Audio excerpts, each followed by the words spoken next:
All right, we're live. Welcome to another Woo. exciting edition, action-packed edition of Peanuts from the Plebs. Well, I do want to say Take a break. that we do have an exciting announcement that now we are at 25 subscribers. I saw so that. I would like to thank our first 25 subscribers for watching. I'd like to especially That's thank the amazing. 25th subscriber, whoever that was, because, I mean, 25, that's a watershed. That's a cool. So That's a cool number. that's great. And yeah, I mean, putting our voices out there, and hopefully it resonates with some people. And we'd love to get your feedback too, if you have some Yes. especially positive feedback, but we'll take the negative feedback as well. Where are we going to start today? I mean, it's been not a really busy news week. I mean, we have all these crises in progress, but as far as new things, a lot of huge things going on. It's like you're in the 10th week of the Black Plague. It becomes old hat, that they're. Well, I did want to talk about the news of those companies that got the PPP, that how they released the PPP loan details of all the companies that ended up getting the money, the loan. Oh yeah. And it was the PPP loan. It was supposedly for small businesses, right? And it's supposed to be for businesses with 500 employees or less. And obviously in the news, the one name that was really thrown out there a lot was Kanye West's name, right? And mostly because it's like he's supposedly a billionaire, right? And he just recently congratulated his wife, Kim Kardashian, for becoming a billionaire. So apparently, the billionaires, they need their help too, I guess, right? But I did want to point out certain companies that got this PPP, because I just thought it was just so egregious that these people got this money, right? So again, you have Kanye West, but supposedly the list that came out, it was for the companies that got $150,000 or more. That was the whole thing. So there are other companies, obviously, that got the loan, but the smaller companies which did not get at least 150,000, they're not on the list. Mm-hmm. But okay, so one of the ones that really stood out to me was Joseph Kushner Hebrew Academy, it's named after Jared Kushner's grandfather. And we know who Jared Kushner is, right? Right. Yeah. Son-in-law of Trump. Interesting. Right? Yeah. Yeah. There's some other Trump connected folks. And that foundation got $1 to $2 million. Wow. Okay? Yeah. The transportation secretary, Elaine Chow's family business, she has a family business, they got between $350,000 to $1 million. Okay. You got PF Chang's, which got 5 to 10 million, because PF Chang's is a small business, right? Wow. TGI Fridays got at least 5 million. And then you also have religious groups that got money, right? So you have the Archdiocese of New York got between $5 to $10 million. Yeah. This one really blew me away. The Ayn Rand Institute. right. Oh my Lord. Okay, this libertarian think tank organization, okay, they got between $350,000 to $1 million. Forbes, the media company, got $5 million. Washington Times got $1 million. And even political organizations got money. So the Florida Democratic Party Building Fund got at least $350,000, as well as the Women's National Republican Club of New York. And then the other thing that really blew me away was that, like I said, supposedly this was supposed to be for companies that had 500 employees or less, right? But Right. they came up with a list of the top 40 recipients, the ones that got the most money. And the top two companies, the first one was J. Alexander's Holdings, which they got $15.1 million. And they have 4,200 employees. And then number two was Fiesta Restaurant Group, which got a $10 million loan and has over 10,000 employees. So how is that a small business? Yeah, I'm also reading that 3 branches of the Church of Scientology got. I mean, that's just that's horrific. And then you have that like 13 million, supposedly 13 million gig workers have been receiving unemployment, which makes up 41% of the people who have been taking advantage of the extension, of the unemployment benefits, because normally people that are independent contractors or gig workers, they don't qualify for unemployment, but because of the legislation in the CARES Act, that it was extended to them, right? So yeah, I talked about my neighbor actually is independent, and he was able to get unemployment because of this. It's obviously cutting into his business. Right. Yeah. But so again, so these people, thankfully, they were able to take advantage of these unemployment benefits. But again, this is about to expire in about a week or two, right? Right. And oh fuck. And also the pushback that you get, the pushback that you get from our legislators, especially the Republican side, is that they don't want to extend the unemployment benefits because it disincentivizes people to get back to work. There's that whole argument. That's right. Yeah. Okay. Yeah. When you're still, we're still watching the number of cases of COVID and trying to tell people to be really careful, and that means they need funds to do that. Well, first of all, the payroll protection program, I mean, it was written very quickly, the legislation, and it's wasn't really well thought out. So it was not really directed at, the obvious sectors that would be affected, retail, hospitality, the restaurants that would be affected by the pandemic. It was based on small business, right? So 500 employees theoretically or less. And it's based on payroll size. So, it depends what your payroll volume is, and it was based, you take that whatever it is, and you take 2.5 months worth, 10 weeks, and that's what your loan is based on. But it's not clear what you're supposed to do with that. So let's say you're just supposed to, when you apply for the loan, you say, well, I believe my business is being affected, or I believe it will be affected by the pandemic. So if you think that it might be affected by the pandemic, you're eligible to apply for this loan, which will most likely turn into a out and out grant, right? But in theory, it's a loan that you have to pay back.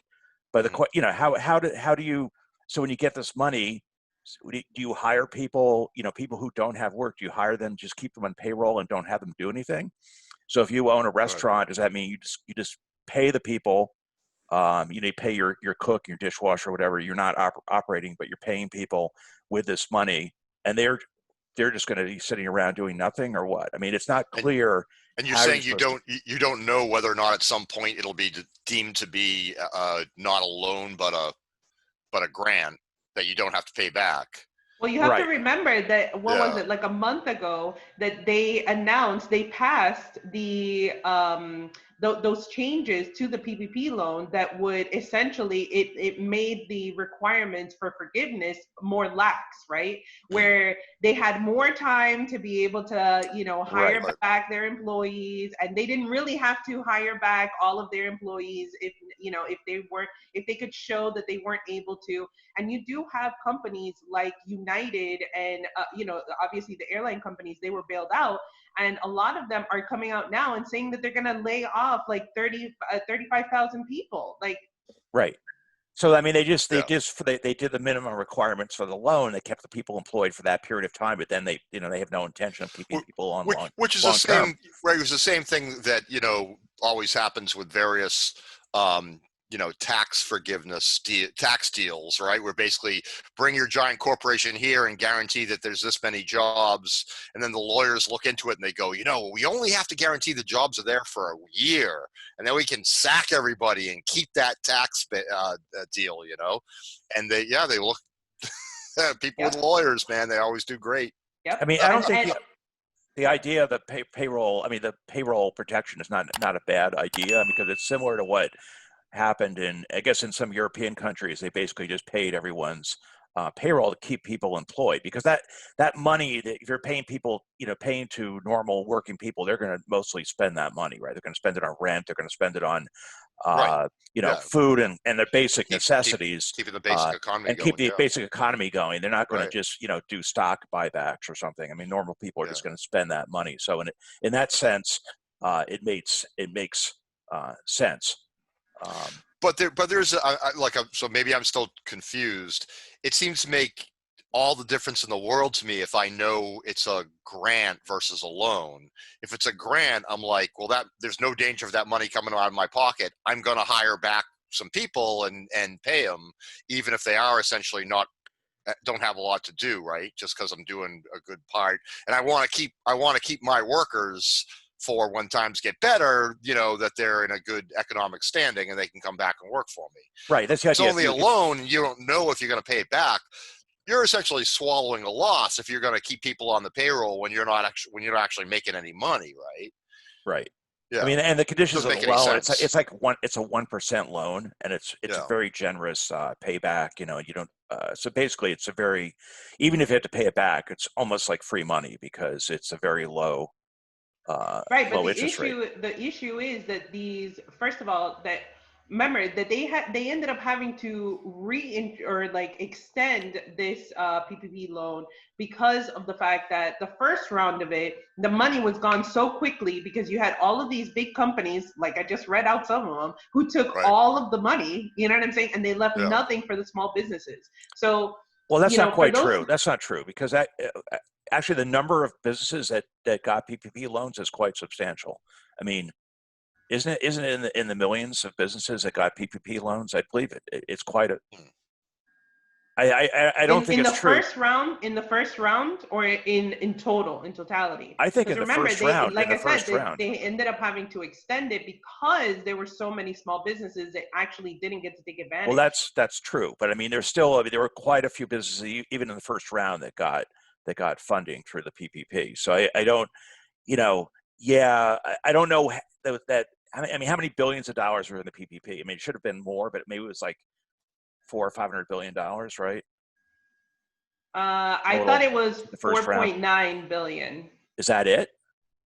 I thought that was the number that I saw. Yeah. Oh, I thought it would be. I thought it was more than that. So we have to verify that. But even so, I mean, if you have a few loans at like whatever they were, 15 million or whatever, I don't know. You'd have to look at the whole spread. I mean, how many companies actually got loans? What was the average? The average loan amount is like honestly, what you're arguing right here, it doesn't make a difference, because ultimately it's like Kim Iverson. She actually talked about this, and I thought the way that she put it was really well. It was the fact that it was our government set it up so that it would be some trickle down sort of economics, where because people would still be on the payroll, or these companies, they still got their money so that they could keep people on the payroll. That was the incentive, right? But ultimately, a lot of these companies, they ended up doing stock buybacks and all this kind of stuff. Like I said, a lot of these small businesses were not able to take advantage of this. And even then, it didn't really make all that much of a difference, because guess what? They weren't getting millions of dollars. A lot of them only got, what was it, like 15,000, 10,000? Wasn't that like the average for the real small businesses? I think the average loan was 100,000, so around 100,000. So for every small business. Well, under 500 employees, that's the definition of a small business according to SBA. But I mean, how many companies were not under 500? Like, if you look at the top 40 companies that got it, right, they actually, the majority of them were well above 500 employees. Okay. So I don't know. I mean, but that's not the requirement of the program was 500, right? I mean, wasn't right? It? But because it was written so vaguely, right? Right. All these companies were able to take advantage. And I mean, if it actually did help the people, then it would be okay. But it hasn't helped the people, right? Because the people are still struggling. And again, this whole trickle down economics, it didn't work, right? And so I agree with Kim in that she called for everybody needs to be ousted come November. Like, literally, just get them all out, because they all failed us. Yeah, that's kind of a growing thought about how you should vote is essentially just vote anti-incumbent for a while. You know, just until people straighten out, just always vote for somebody that's not an incumbent. Um, and I think there's something to be said for what that might cause politically. Interesting. It's an interesting tactic. Yeah, because think about it. Remember, this legislation was touted as being the savior, right? Oh, that they finally did something for Main Street. Right. They did not. Right. Well, meanwhile, today, the Movement for a People's Party is out there protesting, right? You know, they're actually doing that thing where they're going and meeting at representatives' homes and with a list of demands, much of which is, you know, making sure that the last, you know, help for people is something that's useful, as well as other demands, basically with defunding the police and things like that. So it'll be going to be very interesting. That's actually happened in Massachusetts. There's one at the in Worcester. McGovern is actually house, yeah. McGovern's actually it's actually in a park. He's actually said that they met with him before, and he actually said, "Oh, I want to talk to you folks." So that's a very positive thing that he actually wants to meet and discuss things with Movement for a People's Party. So that's pretty cool. But I don't know. I think they should have gone after Warren, especially because isn't she like the finance person? I mean, and look at look at the economic situation that we're going through. Right. That would absolutely make sense too. I don't know that there's any. I don't know if they've got any other definite actions in Massachusetts. I mean, maybe they will be going to. I mean, I checked yesterday, and the only one that I saw was the one in Worcester. I don't think that they could just come up with something in like, you know, less than 24 hours. That was in a park, or that was at McGovern's house today? That is in East Park. Okay. Because he did say they contacted him beforehand, and he got back to them and said, "Yeah, I do want to meet with you folks." You know, so that's really nice. Well, he didn't want a crowd of people in front of his house. Right. Yeah. I'm not sure how effective, you know, that kind of, you know, showing up at someone's house like that is really going to be, except in extreme cases, because first of all, it's not going to sway their vote, and it's not going to. I don't really see how that's going to. It's going to be seen as intimidating. Like if you show up at someone's home and basically disturb their, you know, if they are there for that matter, or and their neighbors, is basically going to disturb. I don't see it as achieving anything. I mean, I understand in a certain extreme situation, yes, but McGovern is actually pretty progressive. I mean, is he really the one you want to target?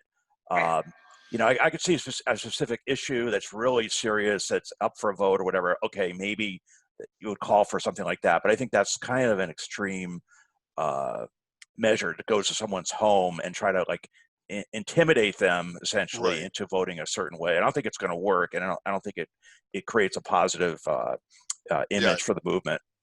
Yeah, it's also interesting that, you know, this is supposedly started as being about a people's stimulus, but their list of demands, like I said, it includes defunding police, Medicare for all, essentially UBI, monthly 2,000 cash payments, suspend rent and mortgage payments, suspend student and credit card loan payments. So it's really, I don't know if it waters down what they can achieve by, rather than simply saying, you know, people need more stimulus funds. I don't know. It's a problem with the left. You know? The left is always fractionalized because, like, it's really, you know, if you have the building, it's easy to defend the building, which is what the right does. But if you want to tear it down, then everyone's arguing about what the new building is going to be that you're going to build, right? So I mean, you know, when you say defund the police, well, for some people that means cut off all funding for police, get rid of the police totally, right?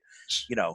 So I actually had a discussion with, and I think it was Jerry, what's his name, the guy from LA on Twitter, saying, you say defund the police, but I look on your website and I can't find a definition of what you mean by defund. And he just kind of came back at me at first with like, oh, well, you know, because of black oppression, we need to, you know, take away the money that's military. I'm saying, are you saying just to remove a portion of the funds for military? Because when I look up in 4 or 5 different dictionaries, defund means remove funding. It doesn't Well, I see a lot of It doesn't mean reduce the budget. I see a lot of You know? qualifiers, when people defending defund the police. Well, what I really mean is not totally Well, that's defund the the thing. police. I mean, Communication's everything, right?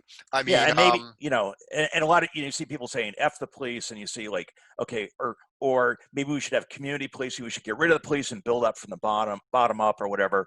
And that's all fine. It's just that it's vague, So like you have an MPP calling for this on their platform. Well, is there a specific, first of all, how are you going to do this? I mean, you have the police already exist as an organization, right? So you have, like, if you get into a car accident, this afternoon, the police are going to show up, right, and do an accident report, right? I mean, you depend on those police. So like, if you just get rid of the police, what are you going to replace it with?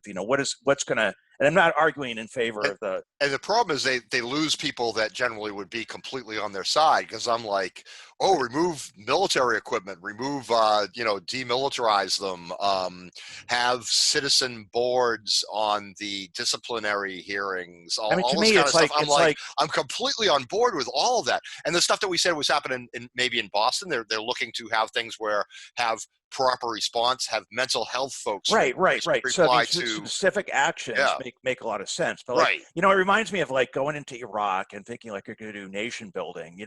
When Bush sent in L. Paul Bremer as a whatever the term is, the head honcho there, and it's like, we're gonna. First of all, he dissolved the army, which is a big mistake because a lot of those people went to ISIS. They formed ISIS, right? But I mean, basically, it's like we're going to build this from the ground up. We're going to give women rights. We're going to have women's rights. We're going to have all these things, and it sounds great on paper, but to actually have it actualized is virtually impossible. So like, it's a lot easier to say, okay, for like the police, they're just going to get rid of the police and we're going to build a whole new police force. I mean, you see this whenever there's a revolution, the French Revolution, the Russian Revolution, they try to start a whole new thing up. In the French Revolution, they even got rid of the calendar and they started like a 10-month, calendar. It didn't make any sense. It didn't last very long.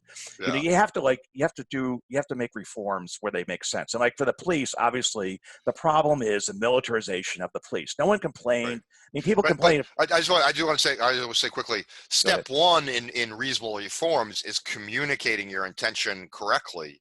And I almost get the way this back and forth went, I almost got the impression that they wanted to leave it vague to attract more people that were more excited to get out and demonstrate or something, that it was almost like by intention that it wasn't obvious what they meant, which is horrible to start off with. Well, I'm not sure, but you could say defund the police and then have ... under it. First dot. And there's nothing there about that. Get rid of the militarization. Second dot is like encourage community policing, and whatever the third dot is, the bullet point. You have those. So just to kind of say, well, this is kind of the direction we're going. It doesn't have to be this. We want this specific, exact, legislation with this and this. Right. Yeah. But something a little bit more specific. But in total, what they have on this website is defund police and divert funds back to schools and social services. Well, and say like, cut credit card payments, cut interest, student loan debt. So that's, it's great, but how do you actually put that into practice? Like without cutting, without changing other things like, like the military budget or changing things like the tax structure, right? Like how do you, disparity of wealth. I mean, those are all like big issues. You can't have it both ways. You can't have it that, the people, so first you were saying that the people, that all these groups, they didn't have any clear-cut demands. But then now they have clear-cut demands, and now you're saying that they're not feasible, or that how are you gonna? You have to be even more detailed about how you're gonna do that. So I mean, you have to start somewhere, right? Better than just saying, we want a total revolution, just get rid of everything that exists. But it's not really. I think you need something more specific, like defund the police. The problem with that is that it's got to be a little more nuanced than just like defund the police, because one person thinks it means one thing and somebody else thinks it means. But the whole point of saying defund the police is just, it's more of an attention grabber, right? It's because you can't have like a whole slogan. That's not going to be, or like a whole phrase isn't going to be like something that can catch on as quickly, right? But something like defund the police, okay, so you catch people's attention, right? So then that opens up the conversation, and where do you go from there? But obviously you do have a lot of people that they don't have a well-formulated framework for what it is that they're looking for, because a lot of people, they just jump on to these movements because they are more followers than they are leaders. What I do see is that unfortunately, we do have a lot of people who are trying to emerge as leaders of all these different movements, and in like an attempt to have intersectionality, right? They're coming together on certain things because they're starting to see how these things intersect, but there's too many chefs in the kitchen, essentially. So I agree 100% with the idea that defund the police as an attention grabber is great, but then I should go to the website and find out what does that mean. And of course. And when and it's not there. and that's specifically what my discussion with folks on MPP were. Right, but that's what I'm saying. That's what I'm saying about there's too many chefs in the kitchen, right? Because technically, this whole, I think this movement is something that should be led more by Black Lives Matter, you know? Oh. Yeah, we've been having like every other day, like internet drops and you have to go reboot the modem. So kind of hate, it's kind of tough now that we're completely dependent on being able to work from home. You hate to mess with anything. So I could go get a new modem. We haven't had one in a few years, but you're just afraid of completely breaking things, you know? Yeah. So anyway, that's my horror story for the day. All right. So what were you talking about? We had been talking about proper communication in political parties, such as Movement for People's Party, whether, you know, what's the fine line between getting people excited with sloganeering versus actually filling in enough details that people know whether they really support what you're. I know, but I was in the middle of a thought. And oh, man, I'm sorry. It was I so think good. You guys were probably still rolling for a while after. No. We were talking about other stuff. Okay. What about, we did talk a little bit about Tulsi, and, you know, of course, we all met through the Tulsi campaign. And I guess, you know, to me, at least, the campaign she was an interesting candidate because, first of all, not just because of her progressive ideas and her view on the war machine and everything, but the idea of being able to communicate with people that you don't agree with and reach across the aisle instead of this adversarial model of, you know, red versus blue, left versus right, whatever, Democrat versus Republican, like Right. the false dichotomy of the duopoly, you know, and seeing beyond that, and just like being able to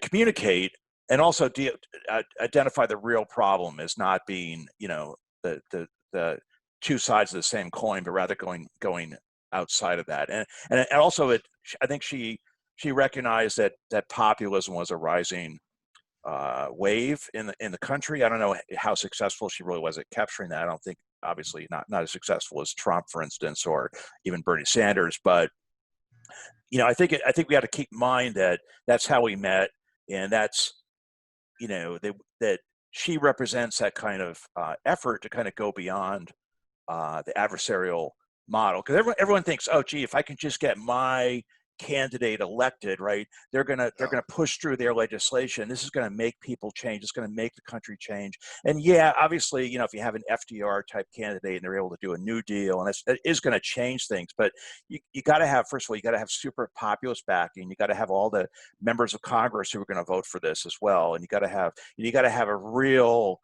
tidal wave, you know, to push something like that through. And I don't see, you know, if we win by a thin margin in this presidential election, or whatever presidential election, is it really going to, you know, change things? So, like, you know, where does Movement for People's Party fit into that paradigm? Are they part of the kind of left versus right, or are they part of like this bigger movement? I see them as a little bit of both. So I probably have a lot to say about that, because I've gotten on a number of the calls, and again, I've had discussions with folks online, including, I think, some of the higher up folks about it. I believe in some cases, like Jerry and another person that's fairly high up were replying to me. And as you're saying, one thing I loved about Tulsi's campaign is you would go to her town halls and she would literally ask people, like, is anybody here Republican, Libertarian? And generally there was a celebration of that, right? That we were, gee, we're all here to try and get something done, and we're from different backgrounds, and that's a good thing. And I've been trying to talk to the Movement for the People's Party and basically say, if they really want to open their arms up, they have to be careful of the communication. Um, in that, like on the calls, they end up, it obviously is extremely left, right? Everyone is like extremely left on there. The what do you call it? The Twitter account is likely to have all sorts of postings about, you know, Malcolm X and things along like that that are just not going to welcome folks from all parties, right? And, you know, they're doing, like, on the call, at the end of the call, they do like a meditation and all this kind of stuff. Now, all that stuff is great, right? But that to me means you want to be in a club that is kind of by its own, you know, by its nature exclusionary, right? You want all people that you're not really welcoming other people, libertarians or more conservative folks with those type of activities. Well, I mean, is that part of their program? Do they say we welcome people from all parts of the political spectrum? We want to try to create a unified movement, or are they not explicit about that? Supposedly, that is their mission statement: is to build a coalition of all people. That is what, Yeah. and it goes across ideological lines. Supposedly, that is what at least Nick Brana has been trying to sell it as. Right, and they are big on personal freedom, right? I mean, I mean, aren't they critical of the surveillance state, and you know that they defend privacy and things like that are libertarian? Yes. So just like in my experience, that hasn't been the emphasis. It hasn't been emphasized as much as it should be, because there is a lot to that would really have wide appeal. And I just, at first I was really enthusiastic, and now I kind of feel like they're going to become another Green Party where it's, and I don't know yet, it's not cast in stone obviously, but I'm afraid that it's going to become another Green Party where it's a really fun club and you get some really great candidates maybe that get in at a lower level, but you're never really going to make over the you know, the politics of the country. Well, the big issue that the Green Party tends to come across is that they are seen as an elitist group, right? Where you have to check off all these boxes in order to be able to participate or to be part of their group.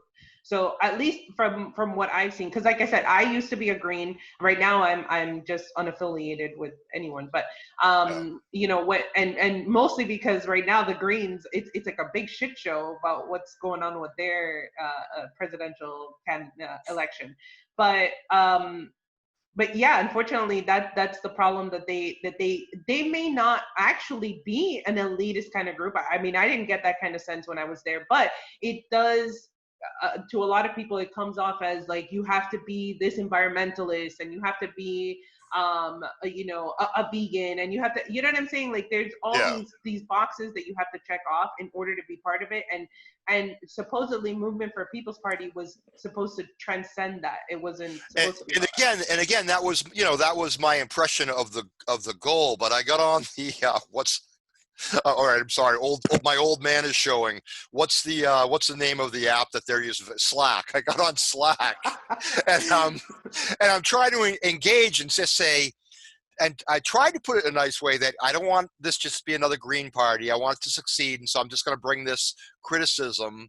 And I wouldn't say I was shouted down, but my reaction was kind of like, you know, I think I used the comparison that it was kind of like a Nancy Pelosi after 2016. Oh no, we're all good. Nobody really wants any change.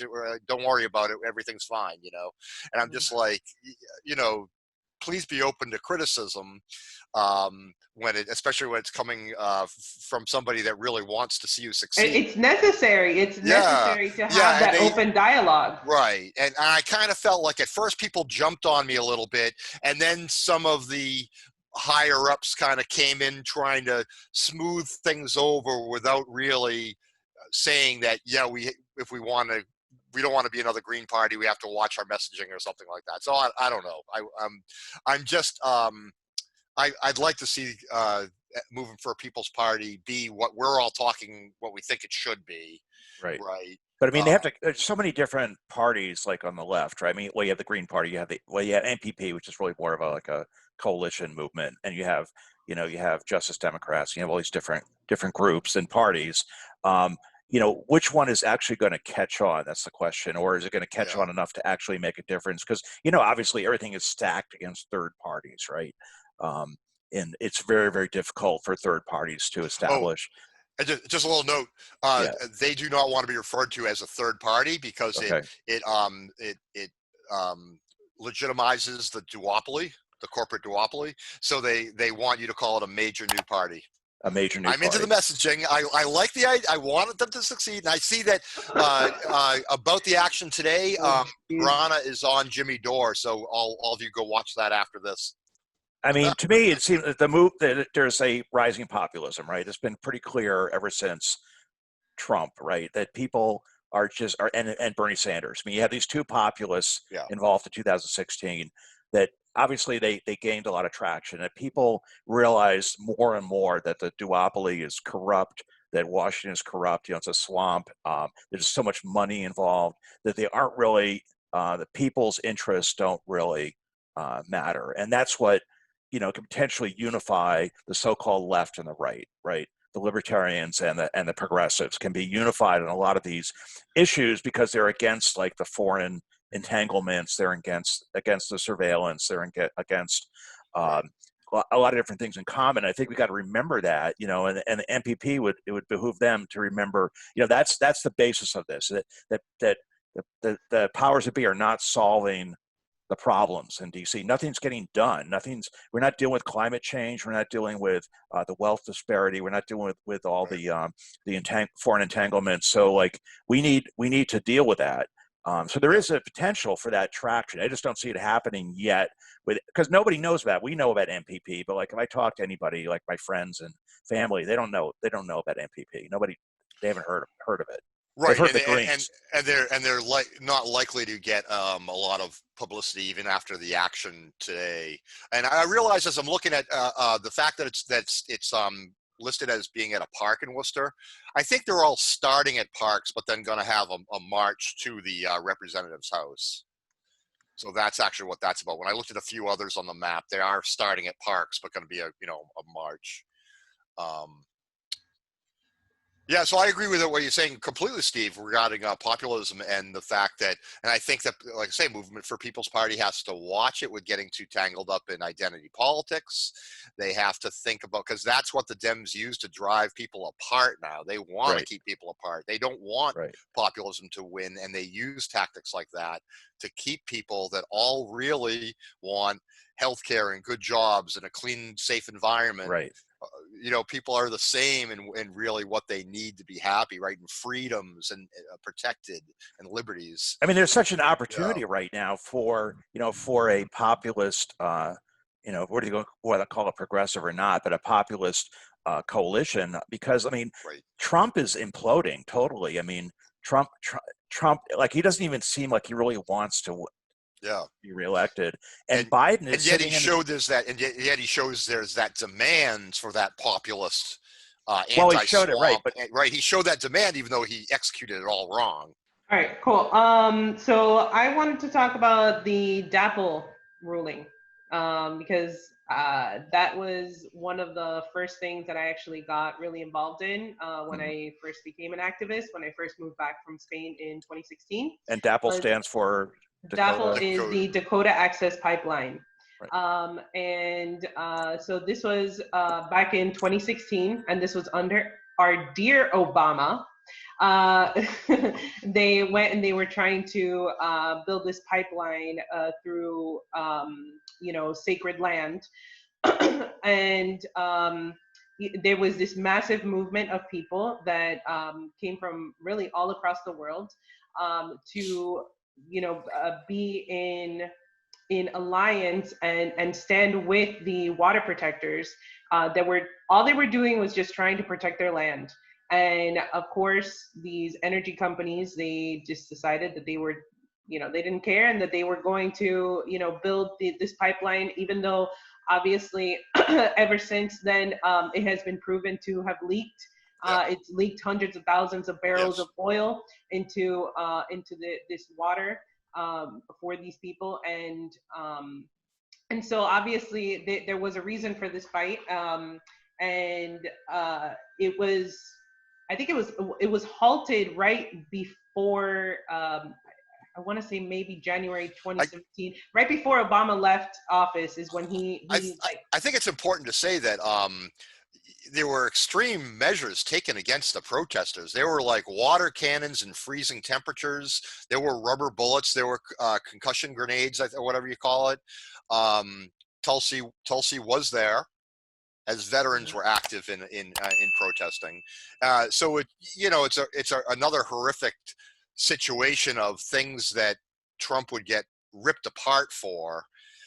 Obama just gets a complete pass on. People will never bring that up, except for crazies like us. Right. I mean, he was quoted as saying that he would just let things fall as they may. We'll see how it goes. We'll see how it turns out. That's essentially how he treated it. And I wrote to Elizabeth Warren because supposedly Elizabeth Warren is a person of color, maybe.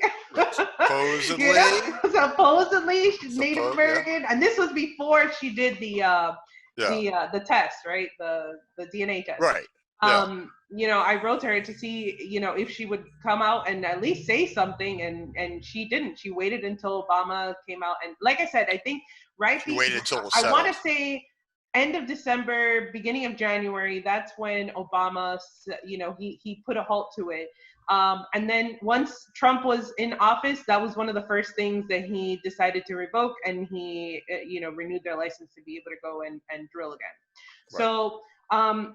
So recently a federal judge ordered for DAPL to be shut down and for all the oil to be emptied out of the pipeline. So this was obviously a massive win for Native Americans and for Indigenous people, especially because they have been the ones at the forefront of fighting a lot of these pipelines. Yep. And it's not just DAPL that's been stopped; it's also the Keystone XL pipeline and several other pipelines that have actually been halted recently.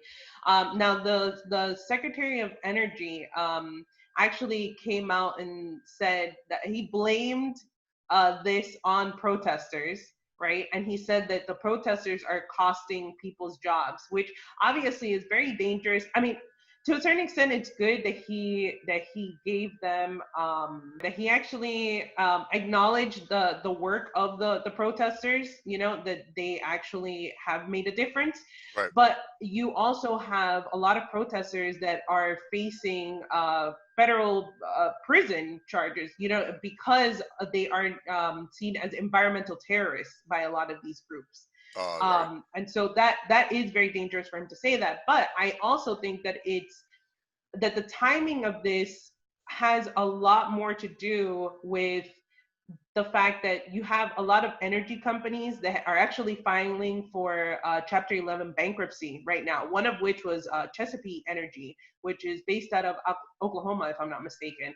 And this is like a long list of energy companies that are actually filing for bankruptcy because of the fact that we did have like the cost of oil went to like negative $35 a barrel a couple months ago, and they still haven't been able to recuperate, especially because travel has been down. Obviously, people are not going to work. Just the demand for energy is down, right? Demand for fossil fuels is down. So I think it has a little bit more to do with that, but also the fact that the protests obviously cost them money. So it's a double-edged sword for them, Right. Exactly. That's it's fantastic motivation for further protests. I would think that they finally, after all that, are successful.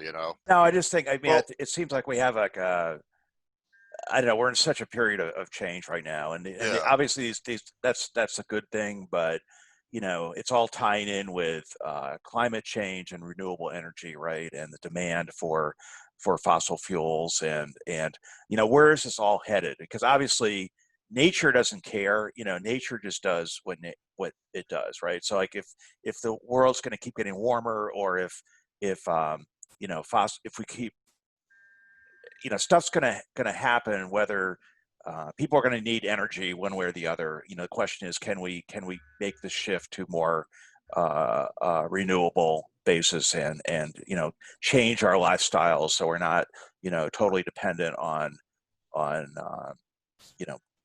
fossil fuels and plastics and everything that it's how is that going to, like, we have to make this huge shift, and it's like how is that going to be reflected politically? Like, we could have these little victories like with the pipeline or whatever, but right now it's kind of like That's not a little victory. That's a massive victory. well, it's a massive victory, but in the big scheme of things, I'm just saying, like, it's important, but like now everyone's talking about Biden versus Trump. I mean, that's really a false. It's like, to me, okay, yeah, I'd like to see Trump defeated, but it's not really going to make much difference. It's like that's like 0.5% if at most. Like, there's this whole other area that needs to be changed, and where is it happening? I mean, I see these things emerging, but like, and another big picture way I'm looking at this is that a big win for the Bush administration and then the Obama administration was essentially to give us fossil fuel independence, right? We're drilling the Arctic shelf at fracking, and we've got offshore drilling and all this stuff. So we finally got to a place we would have loved to have been at in the 70s, where we can produce basically all our own oil and we're not dependent on other countries. But of course, the horrific negative effect of that now is there isn't the motivation to develop the other alternative energy sources. It's not as big a demand economically, even though we have crushing need for it environmentally. So it puts us in a really strange place that you'd love to think all the U.S. scientists, there's a big economic drive to perfect alternative. But am I wrong? But I think that has more to do with geopolitics than anything else, because if you look at other countries around the world, they are pushing for environmental legislation, and they are looking for renewable sources of energy. I mean, if you look at Germany is actually one of the countries that's leading in this. They have shut down all of their coal plants. Like at the same time, they are a bunch of neoliberals there too. So don't get me wrong.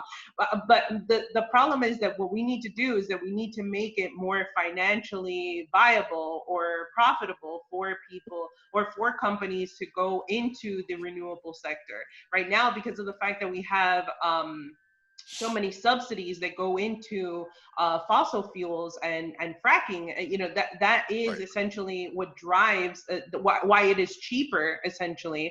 And that is, and they're incentivized, but it's also incentivized because of our political ties to Saudi Arabia and, and all these other countries, right? So I mean, I think we're saying, partially saying the same thing, is that we want the economics to drive innovation, and you can have alternative energy jobs if those are subsidized. Obviously that would be the direction we want to go, and we seem to be when you've got the Democrats being essentially, and Obama essentially celebrating being oil independent, it's kind of puts us in a horrific place. So what do you see, do you see you see these young progressives coming up, right? Like Booker in Kentucky and like Pete Buttigieg, the future of the Party. Right. No, but I'm talking about the real progressives, who are pushing, who would be amenable to, or would be championing these causes. I'm just like, do we see them coming up in the next 2 years, 4 years, pushing for that? Because I mean, like, realistically, we're going to get Biden, de facto, Kamala Harris as president or whatever, or maybe even Hillary Clinton. It's going to be the same old guard running things for at least the next few years on the top. But like, how do you push for, and Sanders, for whatever. I mean, Sanders is just. I mean, he was one thing in 2016. He was something else in 2020. So I just keep thinking, Nancy Pelosi, like you say, the old guy. Nancy Pelosi is 80 years old and as rich as a human being needs to be. What is she doing? Why? Why is she still there? What is she? Well, It's see, all about that's why I power. It's all think about that's why I power, Doug. think there needs to be more emphasis. People need to be tuned in more to people in Congress, because what they Yeah. keep thinking is that everything is going to change every Right. 4 years when we have somebody new in office, when ultimately that person, yes, they can set the agenda, right? They can set the pace for things, right? Yeah. But ultimately, they're not the ones who are coming up with the legislation that actually affects the people. We Right. have to stop this thinking about the presidency, and we have to focus on these Congress people. And I would say, yeah, and I say especially like the leaders like Schumer and Pelosi, because Tulsi and other people we admire come up with a lot of great legislation, and that just gets ignored because Exactly. it's all It's not power even play. brought to the floor Not because even brought to Nancy the, yeah. Pelosi is like, I I'm don't just think thinking, so. No, what is my she? donors have told me they don't want to hear anything about that. So Yeah, what is she? What is a person that? Why doesn't a person that's 80 years old? I think she just must still love the game. I guess. I think Right? that's what it is. It's the Right? power. I mean, What else can it of be? course, she was a it must be fundraiser. That's intoxicating. her Yeah. background is as a fundraiser, not as a she's never was fighting Right. for any specific causes. So Right. that's really, Yes. she's not really, the causes are secondary. I think primary, it's just like the power plays and the negotiation and all that. Yeah. I'd like to think at least in the back of her mind, she's like, I'm over 80 years old. Once we defeat Trump, then I'll consider, myself done. I mean, I just don't. We need to have a change of the guard, and I hope it's not into the hands of Kamala Harris and Pete Buttigieg, but Well, something's going to. supposedly it'll be AOC, right? And then all our progressive dreams will come true. Oh Lord. Maybe she'll revert to who she was before, but as of right now, she is little Nancy Pelosi, as far as I'm concerned. With a better ability to fool people. Well, she's younger, and the fact that Right. supposedly in 2024 she'll be just 35 years old, and supposedly she's also going to make a run for the presidency. Yeah, Is that what they're talking about? Mm-hmm. You would think it couldn't happen, but Trump happened, so anything can happen. Exactly. Yeah. Exactly. Yeah. I mean, who knows? Maybe it'll be Kanye 2020. Maybe it'll be Kanye. Oh, well, that panic has been very interesting. The panic that folks have had over the fact that he's going to draw just enough votes to sink Biden. I mean, I happen to think that we always have to look at the timing of these announcements, right? All of a sudden, they're making this big deal about him running for president. Meanwhile, like I said, this list of all these companies, these big companies that got this money for the PPP loan, right? All these things, they don't get talked about, right? Yeah, that happens all the time. I agree. Absolutely. And it's just so that they can provide cover. That's it. It just provides cover for them to be able, and that's why I always say that ultimately it's what happens in our Congress is really, we need to stop focusing so much on the presidency and fucking like laser optic focus on our Congress and get all those fuckers out. All of them out. How about get rid of the Senate? Because the Senate's the problem. The Senate has so much power, and it's obviously it's Nancy not. Pelosi isn't in the Senate, and Nancy Well, I Pelosi know, but it's not everything that goes on in the House. So the Senate is not equitable because you have two representatives from Wyoming and you have two representatives from California, so they have equal representation in the Senate, and that's the problem. That's the big problem. Oh, for sure.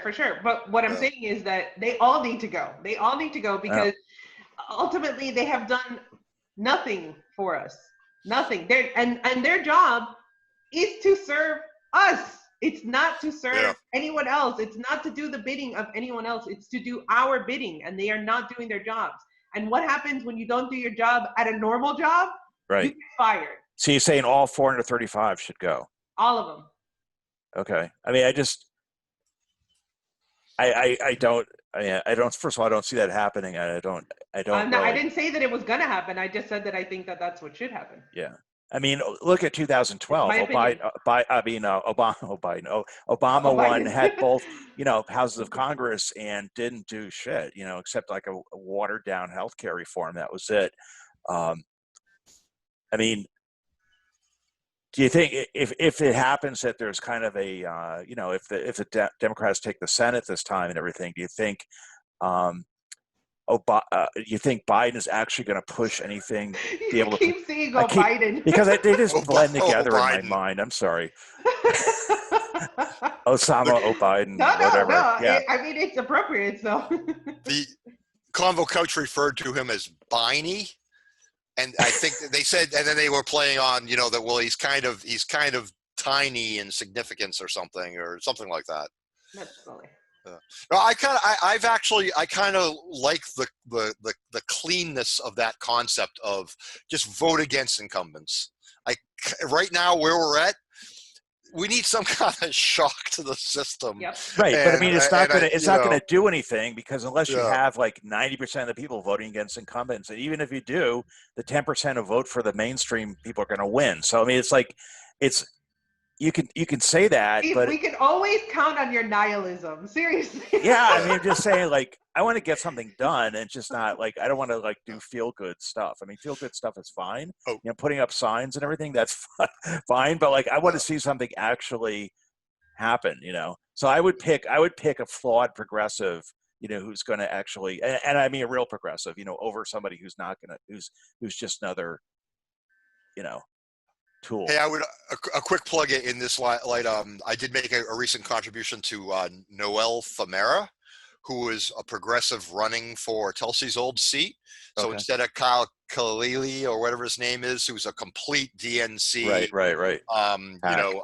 Hack. She looks like a really good alternative to me. Okay. Yeah. So I thought that was she looked like a good progressive. Everything I'm reading about her. I mean, this like the race in Massachusetts is kind of between Markey and Kennedy. I mean, it's kind of What a depressing. choice. It's depressing because It's like horrific. there's no issues, It's and like it's just Trump Biden. it's vote It's for Trump vote for Biden. the It Kennedy. really if is. it's It's vote our- for me. I'm a Kennedy. It's our own Trump Biden. Seriously. Yeah. Well, it's not even. I mean, Trump Biden is more Yeah. of a contrast. Yeah. This is like it's just two brands of detergent made by the same Right. manufacturer, right? Like Right. what's the difference? Well, one of them is at least one of them is quote unquote self-made, and one is just looking to continue the Kennedy running on the Kennedy name, as you say. So I don't know. That's the only difference I see there. So I would tend to vote against Kennedy myself. I mean, or would you vote against both? But then Yeah. the way the system is set up is that a plurality will win, so you don't have runoff elections. So like in a lot of countries, so if you just vote for the some obscure candidate or you don't vote at all, then whoever gets a plurality is going to win. So it's probably going to be it's going to be one of those two. It's going to be one of those two. Oh well, we live in Massachusetts. Right, and our measly little votes won't count anyway. Yeah, it won't matter. Yeah. Who's the nihilist now? Okay. So it's probably a good segue, Daisy. You were talking about the need to keep a laser focus on what Congress is doing, and so I applaud you for doing your legislative corner. Thank you. What are we calling it? Legislative Week in Review. Legislative Week in Review, because it is important that people get used to really looking at for themselves the legislation. Don't think it's something you can't make sense of to some degree anyway, and keep folks keep an eye on folks and make sure they're doing what we need. Yeah. I especially because obviously the headlines are always some salacious sort of gossip that goes on about these legislators, but they never actually look at the work that's being done. Right. Because and think about it, like C-SPAN. Who watches C-SPAN? And you know what I'm saying? Like that's not. Right. And even like civics even taught in high schools anymore? I don't even think that's right. And that. I feel like that's easier to rule people who don't know what's going on. They don't know the intricacies of things. It's just like how all these, infringements on our Constitution. they don't know their constitutional rights, and so they just think, well, if a police officer or some authority is saying that this is true, well, then it must be true, and that's it. And we follow blindly, and we can't do that. Yeah. We have to hold people's feet to the fire.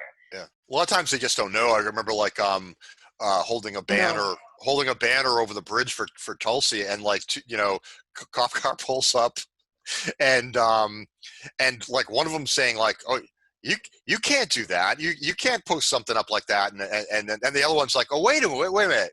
Well, you're not going to leave it. You're going to stay with it, right? And he's like, then that's okay. And then they get back in the car and they're arguing with each other about something that they should be exposed to like all the time, I would think, right? If we live in a democracy where people are kind of exercising their rights of free speech like that. And you're a white person, so it's fine, right? Yeah. Well, there is some of that in the suburbs. There is. I mean, there's definitely a difference from when I was a kid in the suburbs to now. Now it's basically like, this is a taxpayer that probably goes to town meetings and might complain, might cause me grief. I think is what cops think now. When I was a kid, basically, they'd pull you over and hassle you, right. Because they could. You have no power. It's always about power, right? Right. Yeah, wasn't that what when those kids went to Dianne Feinstein's office and right. they were asking her to sign on to the Green New Deal, that they said, "Oh, we voted for you," and she was like, "You didn't vote for me." Right. Right, because they were kids. Right. So she was saying like, "Oh, there's no way that they could vote for me. So what do you matter?" Exactly. Horrific. Yeah. So shall we segue to Legislative Corner? Yeah, let's do it. Legislative Week in Review. I'm not going to get that right. All right. So the first thing that I wanted to talk about in this Legislative Week in Review was that the Supreme Court upholds Trump rules letting more employers deny contraceptive coverage. So this goes to, the whole argument that obviously Trump winning would make the court even more conservative, which makes it more dangerous. But I did think that it was important to talk about this. So it says the U.S. Supreme Court has upheld a broad expansion by the Trump administration of the pool of employers that can use religious objections to deny women insurance coverage for contraception. The ruling, which struck down a lower court decision, could deprive up to 125,000 women of contraceptive coverage, Justice Sonia Sotomayor warned during oral arguments in the case in May. That's it, 125,000? It seems like a small number. Not that it's a small number for those women, but it just seems in the scheme of things, I would have expected it to be like in the millions. I know, me too. But I think, she did say could deprive. So I think she didn't want to sound like she was being an alarmist or anything. Okay. So she, obviously these judges, they don't like to work in the extremes. They would rather work in the conservative, because that way it's harder to argue against their argument, right? Okay. So it says the Affordable Care Act passed under Barack Obama required employers to cover preventative care, a category including certain free of charge, allowing for some exemptions for churches and religious groups. Oh, and also this is not just for employers, but also for universities. So it would, which I think that's even more of a big deal, obviously, if you are denying contraception to people that are, at that prime age, I guess, right? Are we talking like public universities only, or are all universities affected by Affordable Care Act? Would be everybody? Well, yeah. So like, for instance, I know that when I was at Salem State, I was getting my coverage from university. So I'm not sure if that is for private universities. Yeah. I don't know how the insurance coverage works for. But even if it's state universities, it's a hell of a lot of people affected.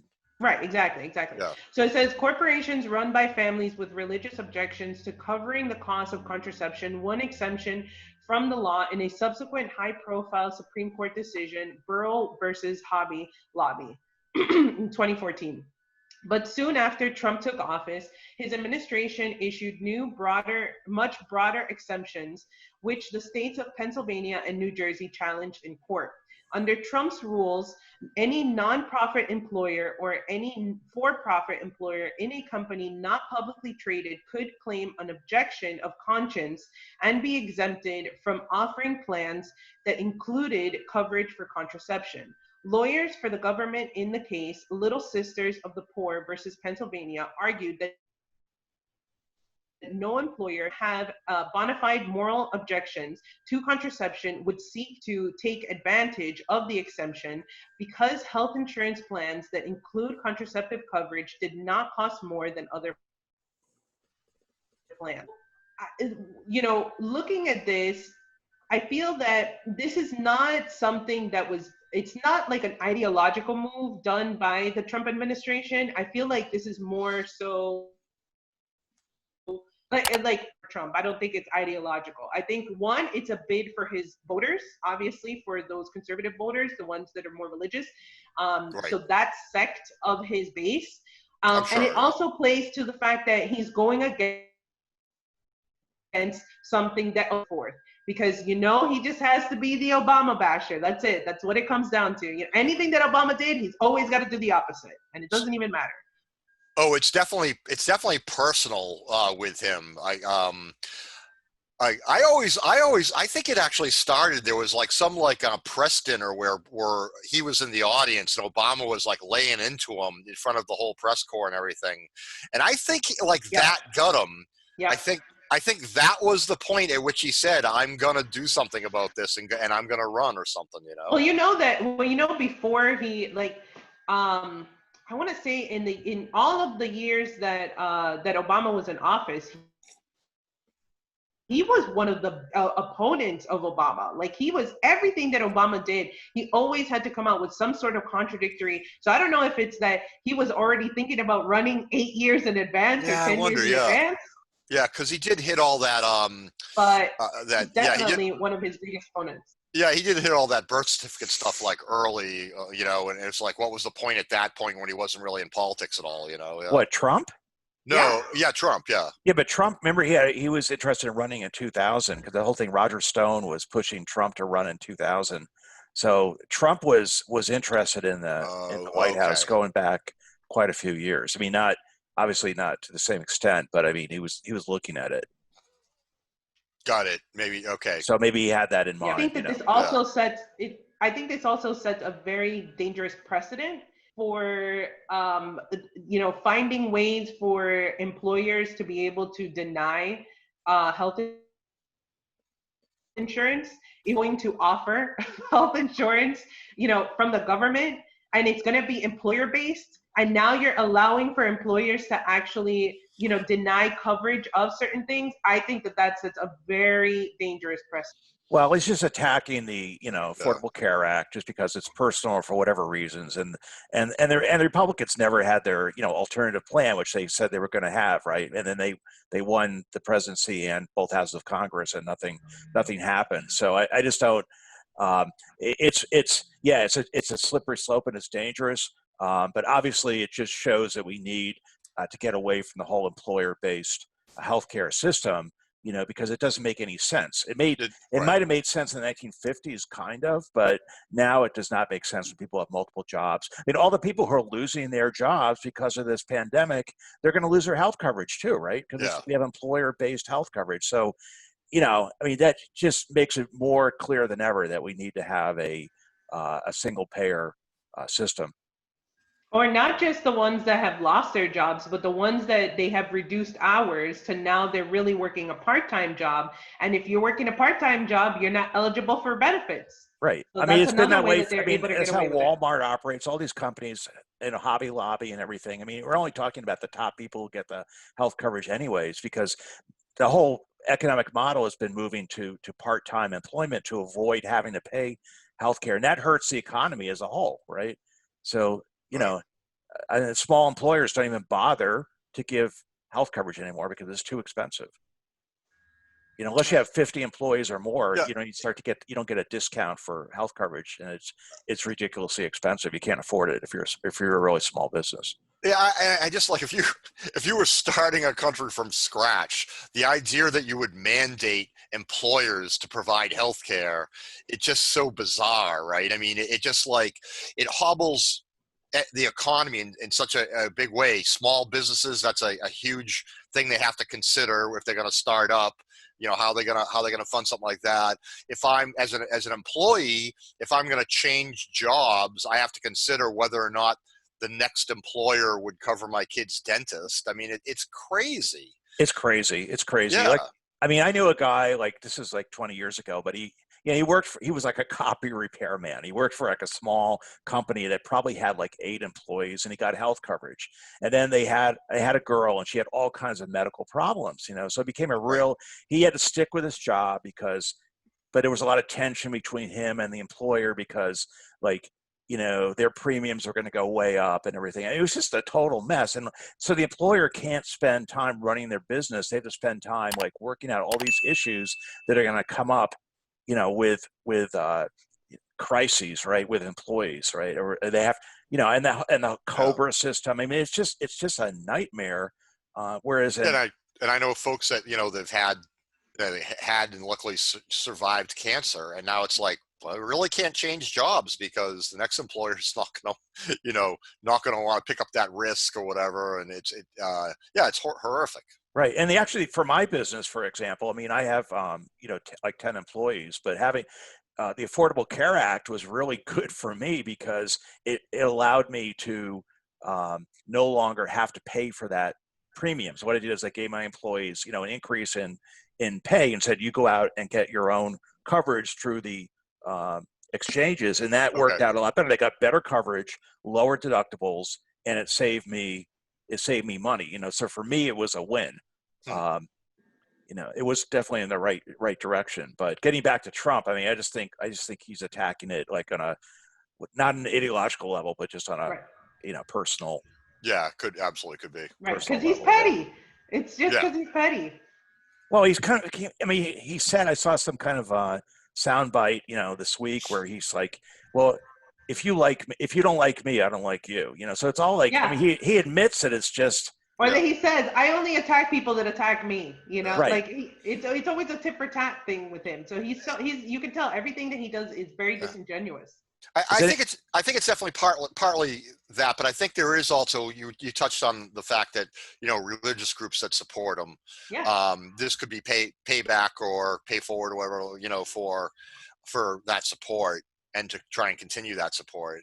I remember that one of the things that he was under hot water for recently was because of that photo op that he did in front of the church, right? Where he was, you know, what they did to the protesters using tear gas and all that to clear out the protesters. And it was all just for him to have that photo op in front of the church. Right. He's obviously playing to his base. Right. But I think he's losing some of that support. Famously waving the Bible, yeah. He's losing some of that fundamentalist evangelical support, though. You know. Well, a lot of them are 60 and 70 years old, and they got to be afraid to go out to vote during COVID. So right, that is where it's hurting him the most, right? Because it's the older voters that he did have like a good grasp on before, but now they're leaving him because of the way that he's handled all this COVID stuff. Because obviously, it's the older generation that's actually being hurt the most by everything that's going on. And Biden is a peer for those folks, you know. To me, Biden might seem like he's obviously they go play gin together. Yeah, that's right. Yeah. So assuming Biden wins, you know, on day one, like with day one of when he takes office in January of 2021, I mean, how are you going to push Biden to get rid of, you know, do single payer healthcare? I mean, I'm just like, how is that going to happen? You obviously got to have Congress, right? Like, I just see like, yeah, this is bad, but it's all like petty. Well, as long as Mitch McConnell is in the Senate, nothing is going to anything that Biden is for. It's not nothing is going to come out of the House. Assuming the Democrats win the Senate. Let's say they have a situation like in 2012 again, where you have the White House and both houses of Congress are controlled by one party, you know, and obviously there's more populist pressure than there was in 2012. Is it going to happen this time, or are we going to have to wait for the next round in 8 or 10 years? You know, is anything? and we're going to get rid of this system and I push think for he, something. I think he telegraphed. He told his financial corporate donors that nothing would fundamentally Right, change. right. I think we'll end up. He'll get in office. We'll see another thing like this silly. Russia paid the Taliban to attack U.S. soldiers, even though only 4 soldiers have been killed this year. You know that. And also it's BS. Like, why wouldn't the Taliban already be against soldiers who have been occupying their country for 20 years, right? Right. Something like that will come up, and the media will fall in line to support it, and give you again. You'll be worried about yellow cake uranium or throwing. Yeah, but don't you think there's going to be more pressure? We'll go to war somewhere. Do you think there's going to be more pressure from below? But all these people have lost their health coverage, saying like we really need to have some change. You don't think that's going to have any effect on, let's say on Congress, and then putting pressure on Biden to sign a bill, or do you think he's just going to veto it? How long have we had 50 million food deprived, nutrition deprived children in the country and all that, right? I mean, somehow the things that really they should take care of and should be high on their list just aren't. And if anything, what it would hopefully push for is for him to do something through executive order. And I am not a fan of ruling through executive order, but that is really, I feel, the only way that something would happen. And I just really, once he's in office, there is no pressure. Wasn't that the whole thing with Hillary Clinton in 2016, is that they were saying like, oh, once we get her, TYT was famously saying this, right? That once we get her in office, that's when we're going to hold her feet to the fire. Yeah, once she's already in office, what the hell does she care? You have nothing on you at that point. Yeah, there's no leverage. Nothing. Yeah.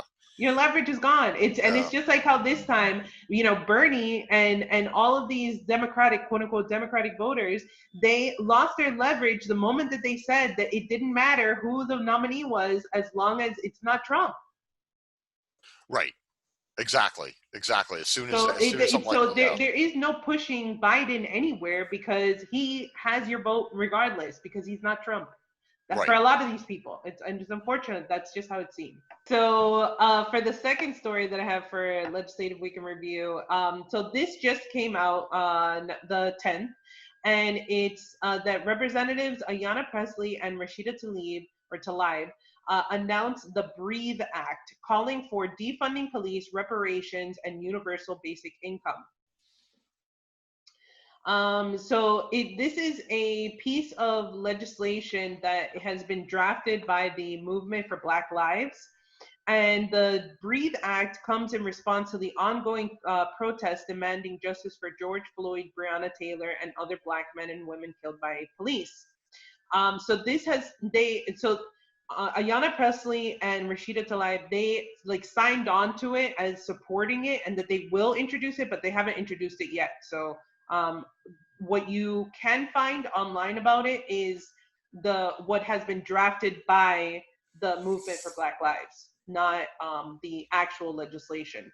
But under the bill, the Movement for Black Lives, a coalition of more than 150 organizations, is calling for sweeping reforms, including the elimination of government agencies like the Drug Enforcement Administration and the use of surveillance technology.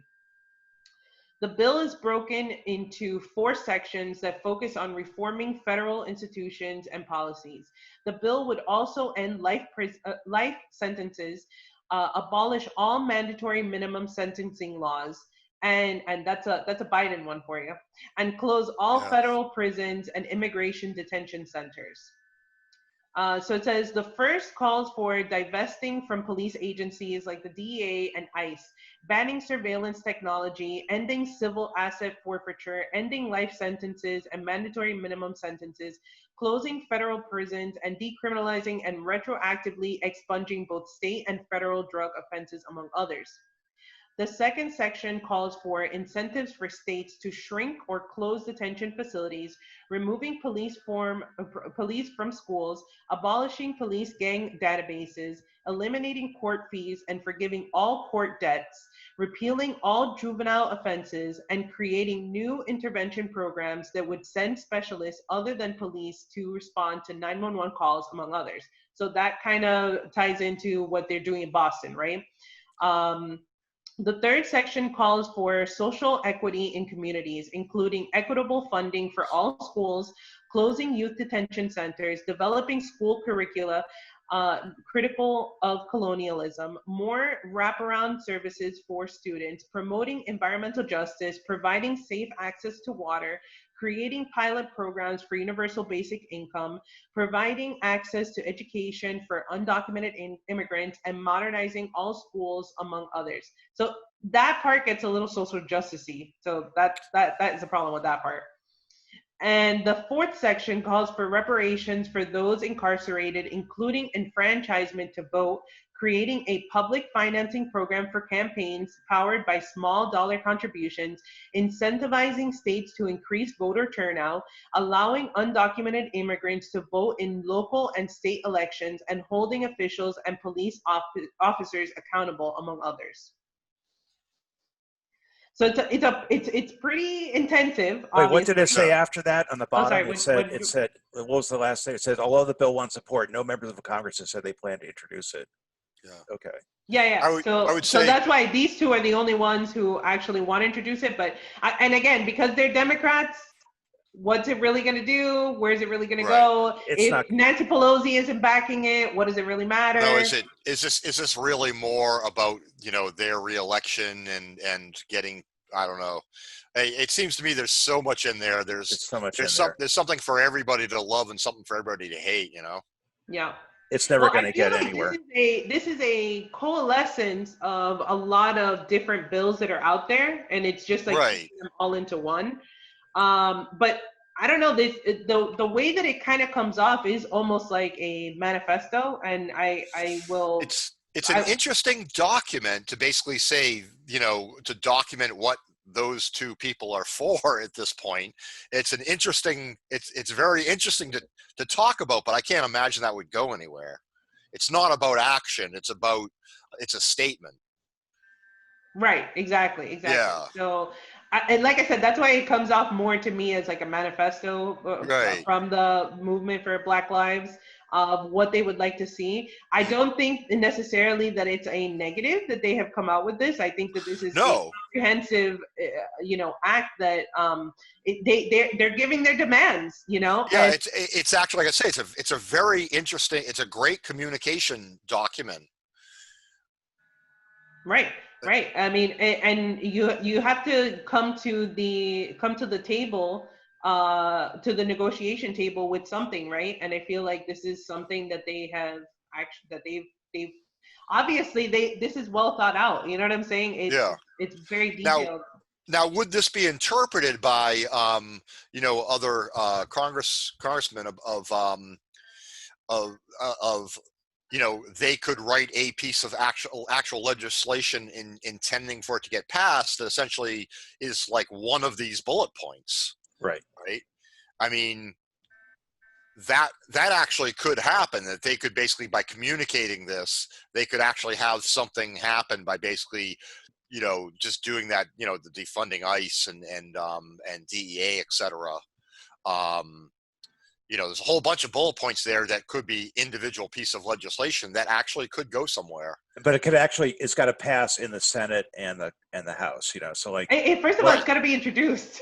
It's got to be introduced in the House. But I mean, House. Even one of those bullet points, like how are you going to get it through? So you got 2 votes so far, right? Out of 435, right? So I mean, you still got a long ways to go to get that to pass, and some of that stuff is really kind of radical in the sense of it's affecting the roots of the problem. It's dealing with it's not just cosmetic, it's real change. So the chances of that getting majority support at this point, but things may change after the election. But I think that's as it is, obviously it's a whole lot of stuff. It's like a program rather than just But there are a couple things here, like I'm looking at removing police armed security metal detectors and other surveillance equipment from schools and government offices that provide social services. I mean, that's something that you maybe could get folks around, or banning pretextual stops and consent searches. Why would you want to ban metal detectors? Because like, I'm just saying, like, Well, they're people saying in feel, certain contexts, right? They're saying okay, in schools and government offices that provide social services. So they're obviously going after a particular thing where, you know, folks are going for some kind of aid, but they're threatened by all the surveillance. Well, and it also it ties into the psychological part of it, right? Where right, kids sure, they're going to school to be taught, Yeah, right, an education, but they're treated like they're going into a prison, right, or they're treated like prisoners, and we already know how what that can do to your psyche if you're treated a certain way, right, and and and I feel like that's just it. Obviously, certain communities, they are very crime ridden, and you do need certain policing tactics and stuff like that. So I don't think that just a broad swath of just like banning everything wouldn't be right. okay. But I think that the increase of having all these police officers in schools and having those metal detectors, I think that also plays into the psyche of these kids, and it plays into the violence that goes right. on in But these the schools. problem is you have guns everywhere, right? If you didn't have guns everywhere, it wouldn't be an issue. Like in Canada, you don't have metal detectors at schools, as far as I know, because you don't have the But plethora you also of don't have guns. the mass incarceration that you do here in the United States.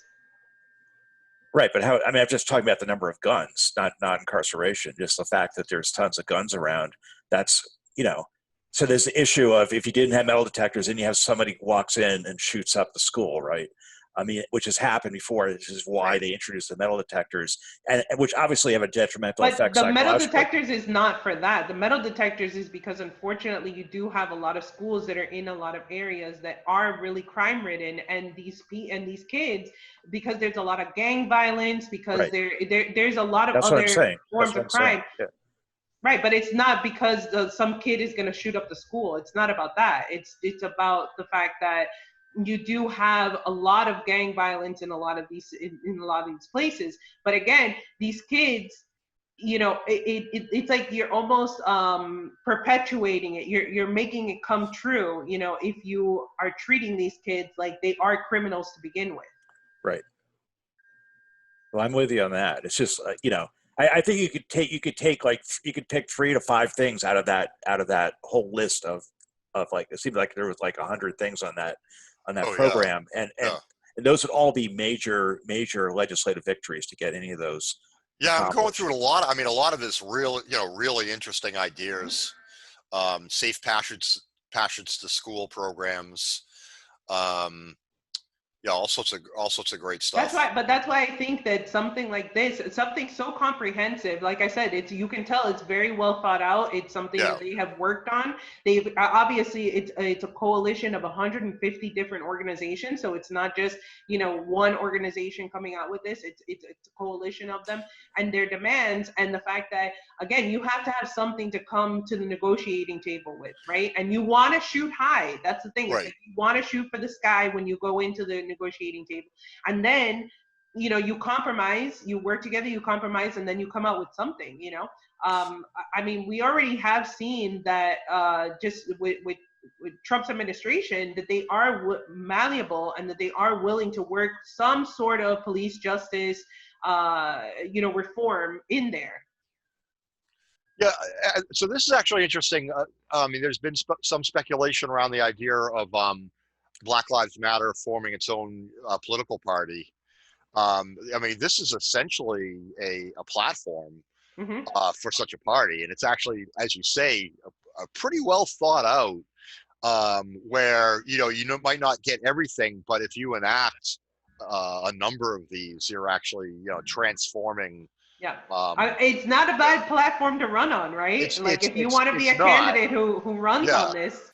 Just throw in the war yeah, machine and we'll be out. I'm sold. All right. right. Yeah, Yeah, yeah. yeah. That's where I was on that candidate Noelle Farama, I believe, for Tulsi. She had everything I want, like UBI and environment and everything that was like very much similar to Tulsi's platform, but she didn't really specifically have the anti-war bullet point, but it's kind of implied to me from all the other stuff that, oh, she's going to be obviously an anti-war force down the road if she were to get elected. Did Tulsi endorse her? I don't actually believe so. I'm not actually. I don't actually. I only ever know of like one From, person that Tulsi has endorsed in Yeah. this season. Yeah. I'm not really sure. No, I'm just thinking about trying to, the problem is like, it's like we're two different countries at least. I mean, it's like if it was just a Northeast, the Eastern Seaboard and stuff, we'd be such a progressive country, right? Like the problem is you got like all those states, where they're just like, it's rural and they're conservative and they're not going to go for this stuff, and they have so much power.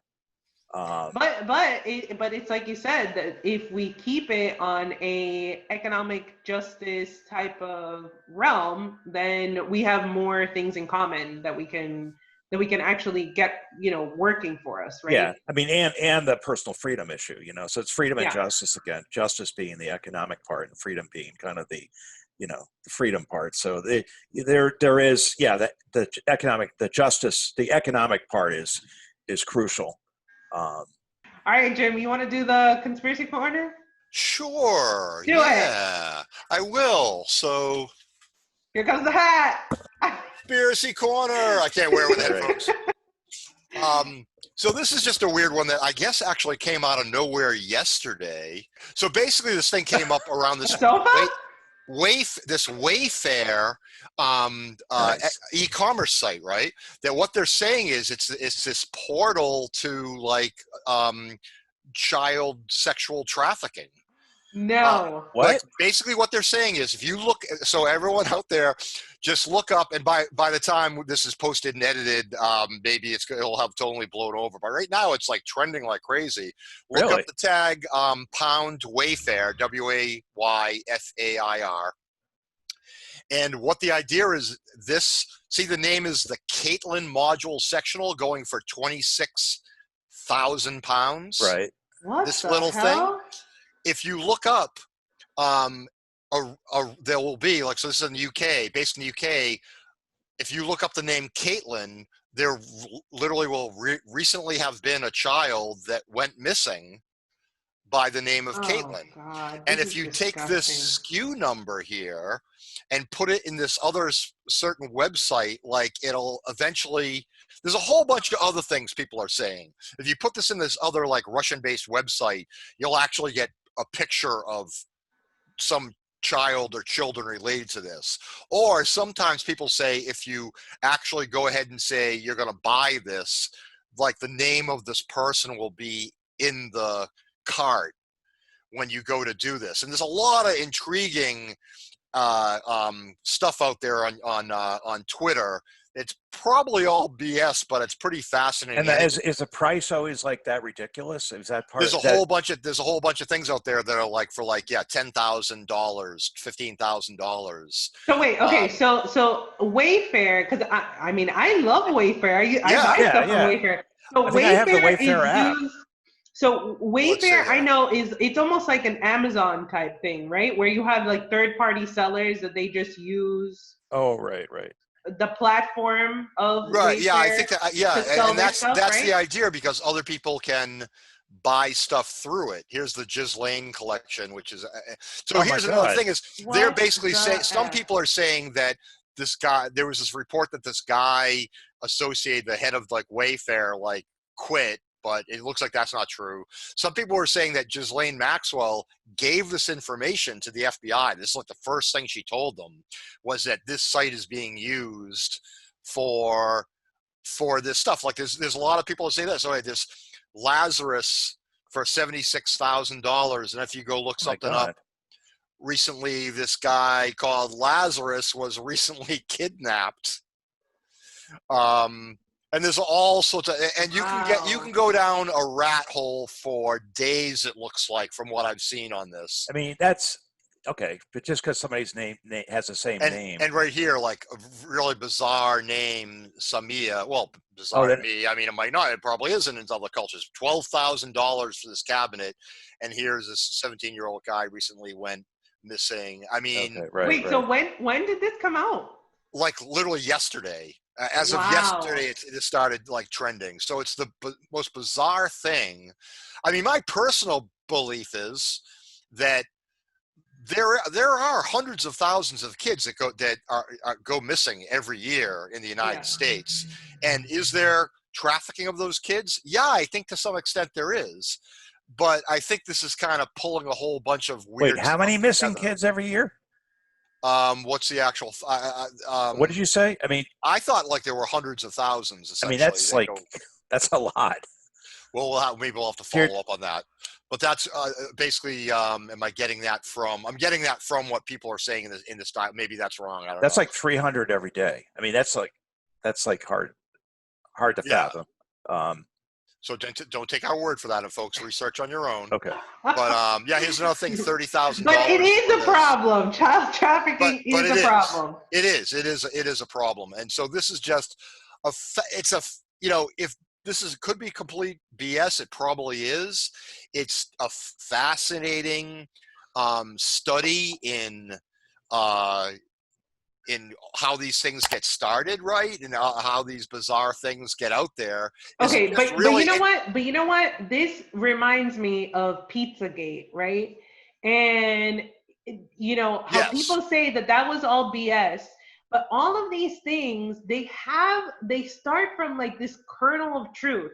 They Right. may be exploded into something salacious and like Right. super crazy, but it originates from something that is actually true. Well, I always Epstein. Yeah. So I always say Maxwell and Epstein are Pizzagate without the pizza. You've got the highest level people abusing the poor. The FBI had all this stuff given to them in the 90s, and they blocked it because this guy had a high paid lawyer or whatever, you know. So how much you want to bet? How much you want to bet? Ghislaine Maxwell is going to be found dead in her cell. Oh, they already said she's on suicide watch. She's already suicide watch. She's already got paper clothing, and you know all this kind of stuff. They're already pushing that kind of an idea. Because if you were any of these rich and powerful people, right? I mean, you don't want her to testify.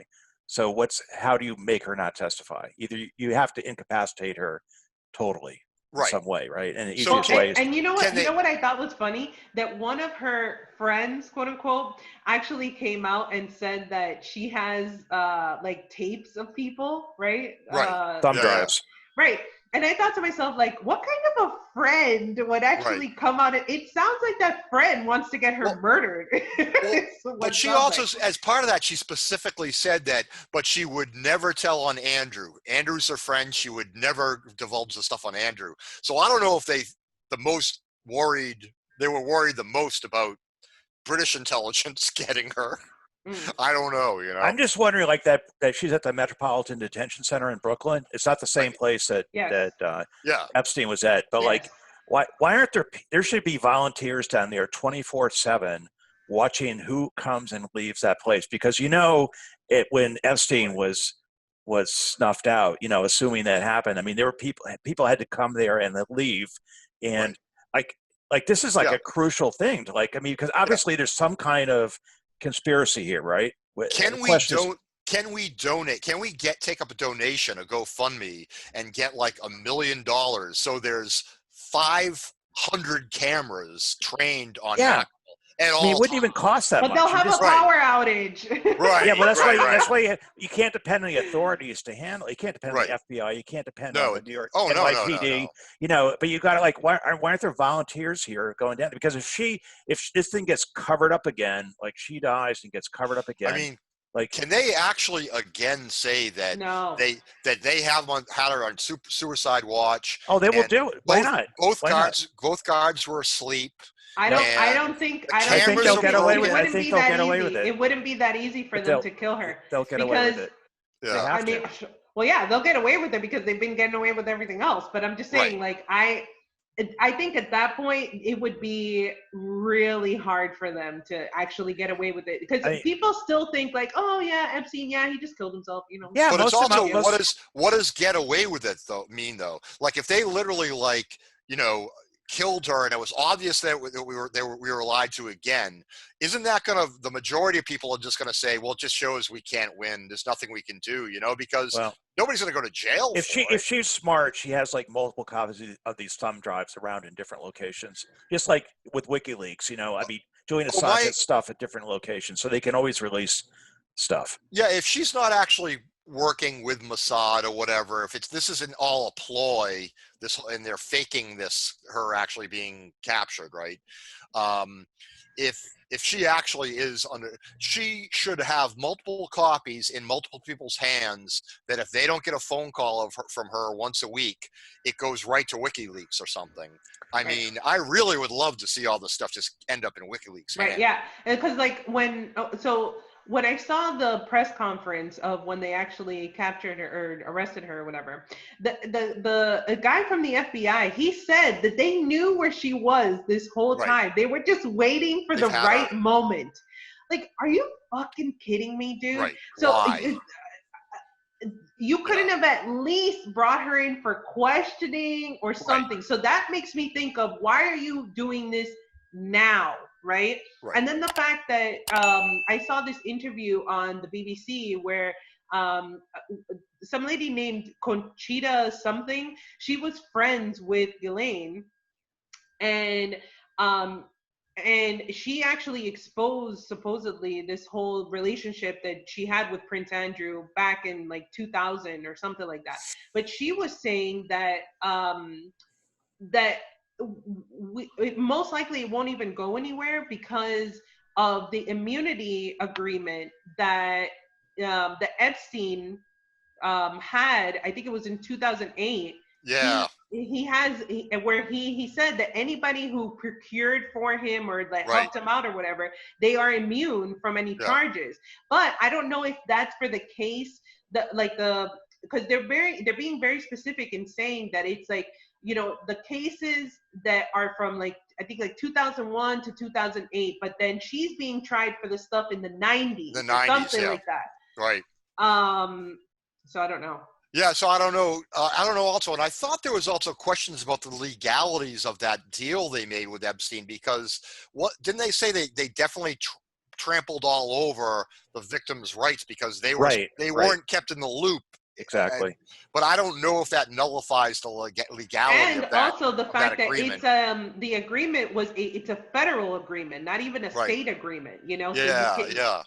I mean, there's some big lawyers working on like defending what's her name, Maria Farmer, and like I think David Boyce is a big attorney, who was actually he was involved with the Bush versus Gore in 2000, like these big name attorneys. So like there are people who are working on trying to dismantle that, you know, that immunity from. And she apparently got as a lawyer the guy that was the prosecutor that got El Chapo. So right. And you also have some people saying that this was, you know, like her arrest was just some sort of like a ploy to cover up the fact that in the Virginia Giuffre trial, I think she has a civil suit against Alan Dershowitz, and she has been ordered to like destroy a bunch of evidence. Yes, that's right. Giuffre has been supposedly, they got a hold of evidence in that they shouldn't have gotten a hold of, or something like that they're really holding illegally, and so the judge said destroy it rather than hold it safely somewhere, which is that I was thinking of Giuffre, not Farmer. Maybe it's copies. David Boyce is Giuffre's lawyer.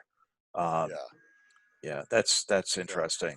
The question it is interesting how much is still coming out around this. I mean, basically, I sent you guys a link to that Political story that basically says that this, after Ghislaine was known to be this horrible monster, she vacationed with Chelsea Clinton and was at her wedding. That picture's out there all over the place. Right.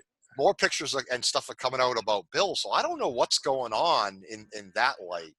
And I'm also questioning, with all this stuff out there, can Bill and Hillary actually end up going to the DNC convention and speaking? I mean, with this, I don't know. You know, it's crazy.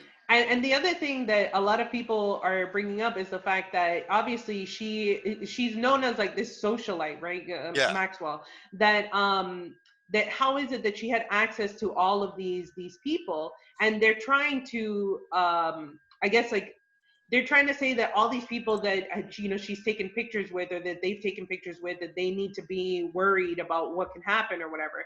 But ultimately, how many, if you ask any of these celebrities or politicians or whatever, they take lots of pictures all the time, right? Yeah. Taking a picture with someone at a party, what does it really matter? But having someone at your daughter's wedding, Exactly. that implies a closer relationship. How well do you have to know somebody to go on vacation with them? Right. It's like, they're trying to imply that, oh, well, she was with everybody. It's you don't even worry about it, and that's BS. Yeah, absolutely. That's trying to water it down. Yeah. Exactly. Yeah. I just don't think I think they'll do whatever they have to do to keep this stuff from coming out. I would tend to agree with you because the price is too high. They'll do whatever, and whoever they have to kill, whoever. Or they'll have if anything, maybe what they'll do is that they'll use Prince Andrew as a fall guy. You know what I'm saying? Like because his name is already out there, and because he has he's been shown to have, I guess, the closest relationship or whatever, then we'll use him as the fall guy. And then that'll take all of the publicity and everything. Everyone will be so entangled in that story that they won't really look at who else was involved. I'm interested in everybody else. It's like I said, that was my big thing with the Netflix story, that I was just like, we already know about Clinton and about Trump and about, and about Prince Andrew. I want to see the other names. I don't think a lot that thing got millions of views, and I don't think a lot of people knew that stuff. We did, but a lot of people. The Netflix. I watched the first I didn't even get to the first episode of the Netflix thing. I think it's a whitewash, and it's just like. Oh, I don't. If you in totality, I don't think it is. You end up seeing. You only watched 2 episodes, and your wife watched the other 2. No, I went back and started watching there. Even the last 2 episodes has Clint. I mean, they whitewash all the Mossad connections and all that kind of stuff, and all that. The real deep state kind of connections all over with the other force of power in the world. But they make it clear that there's something freaky going on with a lot of our politicians, Okay. And did you see Caitlin Johnstone today in Medium? She talked about I think it was like the cartoon criminal or the movie criminal versus the real criminal, and she had different pictures like A versus B, and the last one was Epstein is the cartoon criminal, and the real criminal she had the emblems of the CIA and the Mossad. Oh, jeez. Yeah. I mean, because, and I think that Epstein was actually, I mean, obviously he was very much entangled in all this, but I think they used him as a fall guy too. And they thought that once they killed him, that the story would end. Oh, I think this is essentially a worldwide thing, and basically the powerful all around the world. It wasn't just these few locations, New Mexico and New York, and the little Epstein, wherever the island was. I think it's a worldwide thing, and basically they're looking to nip it off as best they can. That's my guess. All right, guys. You guys are great. Have a good one. All right, you too. All right, bye-bye. guys. Take care. Bye-bye. Peace out.